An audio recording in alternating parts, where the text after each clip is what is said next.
If you ever wanted to populate your environment scenes with animated vegetation, whether it be flowers or grass or anything like that, then you know that the process of making such a thing is not an easy task, because it requires time, effort, and lots of skills. So in today's video, we'll be looking at a new Blender geometry node generator called Windy Fields.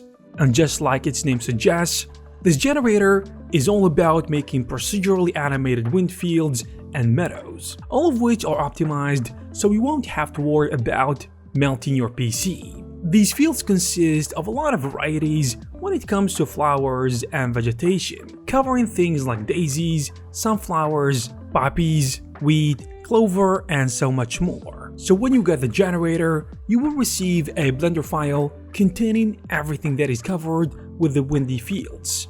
Alright, so when you open the Blender file, you will notice all the assets organized into collections containing all the variety of vegetation. And what makes this even better is that the generator is also integrated with the Blender asset library, enabling you to drag and drop your neatly organized and categorized models onto any Blender project. And of course, you can only do that after adding the file path of your Blender file so that you can start using the library. Also, after appending any type of asset in your scene, you will notice that these assets are optimized when it comes to polygon count or poly count. But that's not everything. What keeps these assets optimized and fast to run is that they use one singular image texture that contains everything. And this is the reason that this generator is optimized and capable of handling a lot of scattered instances that can also be animated using geometry nodes.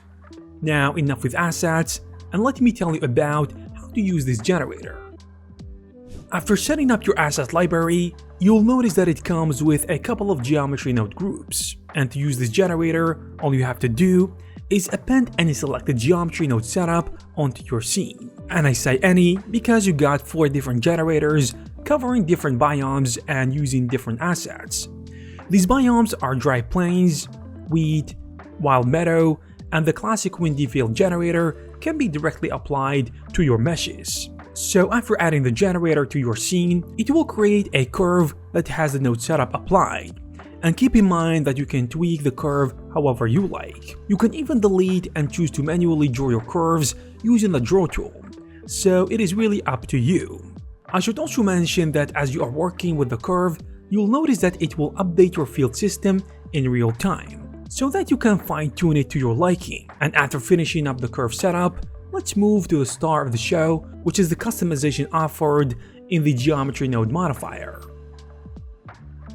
This generator comes with a couple of general settings to adjust your fields like seed, density, viewport density, instance scale, curve width, and even curve pointiness, as well as the option to add surface adherence for a specific object. And next, I will tell you about the different setting layers that this add-on comes with. And just like I mentioned earlier, this generator uses different assets to scatter them onto your curves depending on the type of biome that you decide to go with. So this generator gives you full control over the field by offering you separate settings and controls for every layer, giving you the ability to even disable them if you need to. And these controls are pretty basic, making it possible to adjust the density, scale minimum and maximum, tilt, rotation randomness, wind influence, clump size, and a couple of clustering settings that you might want to play with.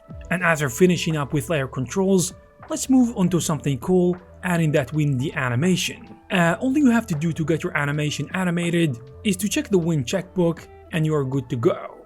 In addition, you got final control over your animation by adjusting the breeze and gusts, and by adjusting their strength, speed, and coherence. And after finishing up with everything, you'll notice at the bottom of your modifier, so all you have to do is to create your curve, adjust it, and move it to a new collection.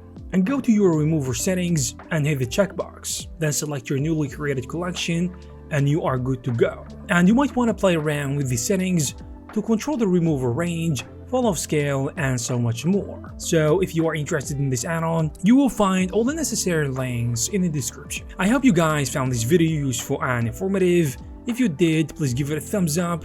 You can also subscribe to this channel to receive more videos like this.